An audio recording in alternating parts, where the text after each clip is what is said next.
Hello everyone, नमस्कार. मी लता सहकुटुंब या चॅनलमध्ये पुन्हा एकदा तुमचे खूप खूप मनापासून स्वागत. तर आता मी माहेरी आलेली आहे आणि सकाळचा दिवस उचडलेला आहे, सकाळ झालेली आहे. ते पहा आमची सान्विका आहे, तिची पण अंघोळ झालेली आहे. आता आम्हाला थोड्याच वेळात निघायचं आहे. तर समोर पाहू शकता आंब्याचं खूप मोठं झाड आहे. तिच्या हाताला लागेल असे आंबे लागलेले आहेत. खूप मस्त अशी थंडगार हवा सुटलेली आहे. सकाळची वेळ आहे, खूप छान फ्रेश वाटत आहे आणि इथून जाऊशीच वाटत नाही. पण तू काय करणार, पर्याय नाही आहे. आता थोड्याच वेळात आम्ही निघणार आहोत. पोहे बनवायला सांगितलेले, नाश्ता करणार आणि त्यानंतर निघणार आहोत. तसे हिरवगार घरासमोर खूप छान झाडी आहे, सावली पण खूप छान पडते दुपारची. तर इथे माझी आई राहते आणि इथे आम्ही आता थोड्याच वेळात निघणार आहोत. खूप छान थंडगार अशी हवा सुटलेली सकाळचं वातावरण आहे. सकाळी मे बी 8 वाजलेले आहेत आणि या टायमाला आता आम्ही नाश्ता वगैरे करून थोड्याच वेळात बाहेर निघणार आहोत. चला, फक्त एक रात्र मी आईच्या घरी राहायला मिळाली, दुसऱ्या दिवशी निघायला लागलं. तर आता आम्ही मुंबईला जाण्यासाठी निघणार आहोत. सर्व बॅग वगैरे पॅक करून निघायला आहोत. थोड्या वेळापुरती मी आता माझी मोठी बहीण आहे तिच्याकडे थोडा वेळ थांबणार आणि त्यानंतर आम्ही निघणार आहोत. तर आता इथे सर्व बॅग वगैरे घेतलेले आहेत. आईने थोडेफार पापड बनवले ते दिलेले आहेत माझ्यासाठी. ऑर्डर या गाडीमध्ये पहिलेच सामान आहे. कराडवरून जे आणलेले फणस आहेत, कांदे वगैरे तिकडून आणलेले ते यामध्ये ठेवलेले आहे. चला, तर सर्व बॅग वगैरे आता आम्ही गाडीमध्ये ठेवलेले आहे.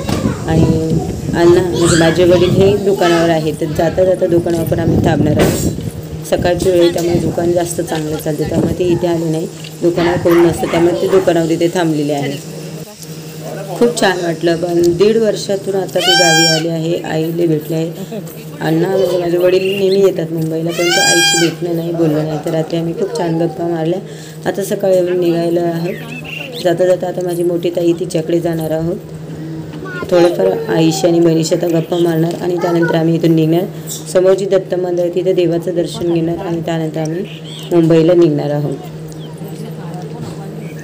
सान्विकाचं जे तिने यात्रेत घेतलेला कोंबडा आहे तो पण आता तिने ठेवण्यासाठी दिलेला आहे. चला, तर आम्ही आता निघणारच आहोत. चॅनल जर कोण नवीन असेल तर प्लीज चॅनलला सपोर्ट करा.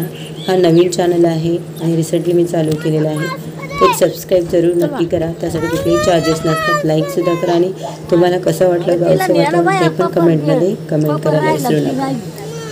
आता सान्विका आहे, तिला गाडीत बसायचं आहे, परंतु ती मासशिवाय गाडीत बसणारच नाही. आणि ते नेमकं तिचा मास्क तिच्या छोट्याशा पर्समध्ये राहिला आहे. तर ती आता आत जायला तयारच नाही, कारण तिला वॉमिटिंगचा खूप त्रास होतो. गाडीत बसली की तिला वास येतो आणि त्यामुळे ती गाडीत अजिबात बसत नाही. तर तिला मास्क मी शोधून देणार आणि त्यानंतरच मग ती गाडीत बसणार आहे. चला, आता लवकरात लवकर आम्हाला निघायचं. चल चल, तिथं अन्नाच्या टपरी न्यू घेऊ अन्नाच्या तिला उलट्या होत्यात म्हणल्यावर ती आणते. आपले धुवून नसतं टाकले का, किती खराब झाले ग.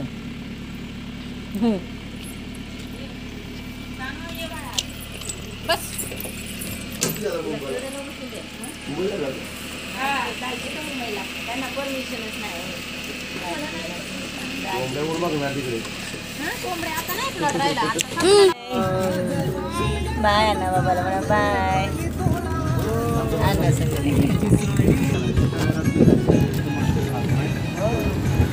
थांबा इथं, थांबा थांबा थांबा थांबा, फक्त थोडं.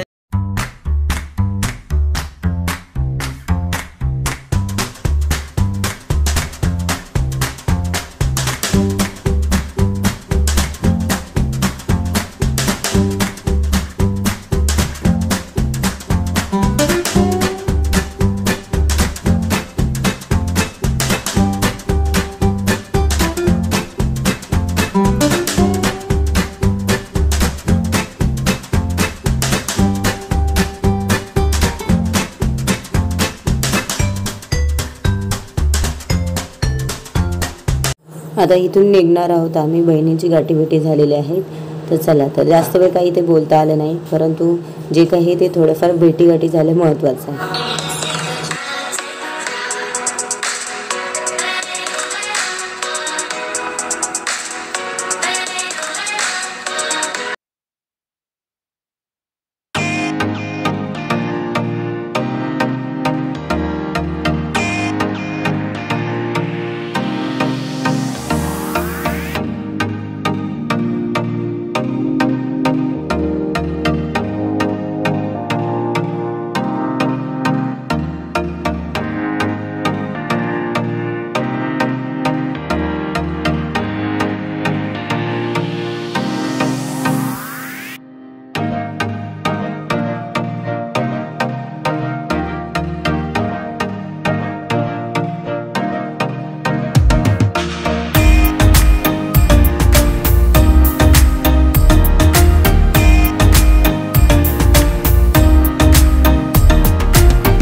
चला तर आता फायनली आम्ही मुंबईला येऊन पोहोचलेलो आहोत.